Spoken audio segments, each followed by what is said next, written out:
শীত না পড়তেই শীতের সবজি কিন্তু বাজারে নেমে গেছে।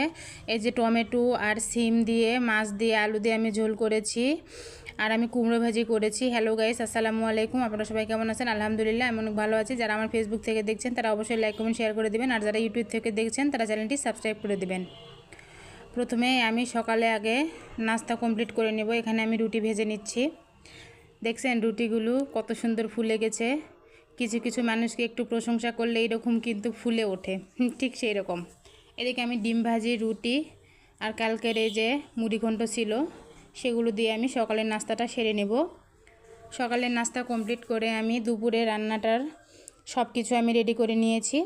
এই যে দেখুন এখানে মাছ, এই যে তরকারি আমি কেটে নিয়েছি, টমেটো, সিম, আলু, পেঁয়াজ, মরিচ কেটে নিয়েছি, এদিকে কুমড়ো কেটে নিয়েছি, সব কিছু আমি রেডি করে নিয়েছি। এখন আমি রান্না করে নেব। আমি আগে মাছগুলোকে ভেজে নিচ্ছি। অনেকে কিন্তু মাছ ভেজে খান না, আমার আবার মাছ না ভাজলে হবে না, কেউই খেতে চাইবে না, আমার নিজেরও ভালো লাগে না মাছ ভেজে ছাড়া। তাই মাছগুলো আমি ভেজে উঠিয়ে নিচ্ছি। আর এদিকে আমি পেঁয়াজ মরিচ ভেজে একটু জিরা দিয়ে দিলাম, দিয়ে এগুলোকে আমি পানি দিয়ে সুন্দর করে কষিয়ে নিব। একদম যখন তেল ওঠা ওঠা ভাব হবে তখন কিন্তু আমি এখানে সবজিগুলো দিয়ে দিব, দিয়ে আমি রান্নাটা কমপ্লিট করে নিব। আমি কিন্তু ওইভাবে মশলা দেওয়া দেখালাম না, কারণ এগুলো রান্না আমরা সবাই করতে পারি। আমার যেহেতু ভিডিও দিতে হবে তাই মানে যেভাবেই হোক একটা ভিডিও দেওয়ার চেষ্টা করি, রান্নারে যেহেতু আমি ভিডিও করি তাই আর কি। এখন আমি সবগুলো এখানে দিয়ে, সবজিগুলো এখানে দিয়ে আমি ভালো করে নেড়ে চেড়ে কষিয়ে নিব। নিয়ে এখানে পানি দিয়ে দিব, দিয়ে আমি কিছুক্ষণের জন্য রান্না করে নেব।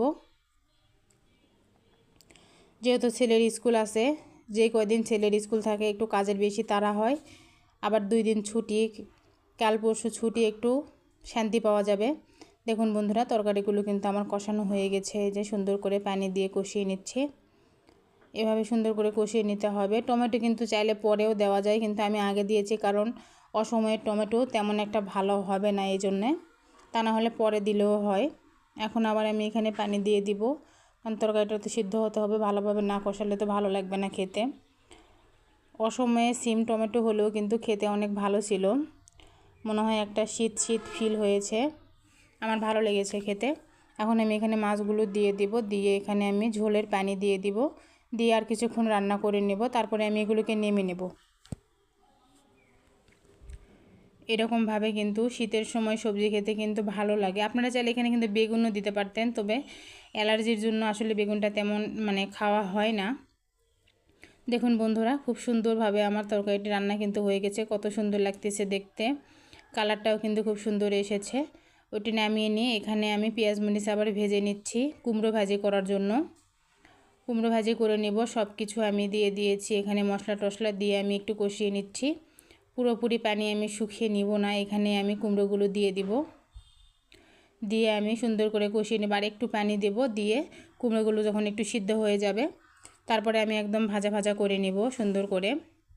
আসলে কুমড়ো ভাজিটা করা হচ্ছে মূলত রুটি দিয়ে খাওয়ার জন্য, এবং দুপুরেও একটু খাওয়া হবে তরকারির পাশাপাশি, আবার রুটি দিয়ে রাতে খাওয়ার জন্য করে রাখতেছি, যেহেতু রুটি খেতে হয়। এই যে দেখুন বন্ধুরা কত সুন্দর করে ভাজিটা ভেজে নিয়েছি, খুব সুন্দর হয়েছে। এই দেখুন তরকারি কালারটা কত সুন্দর এসেছে। তো ছেলের স্কুলে যাব তাড়াহুড়া করতেছি, এসে দেখি আমার বাবাটা একা একাই রেডি হচ্ছে। ধন্যবাদ।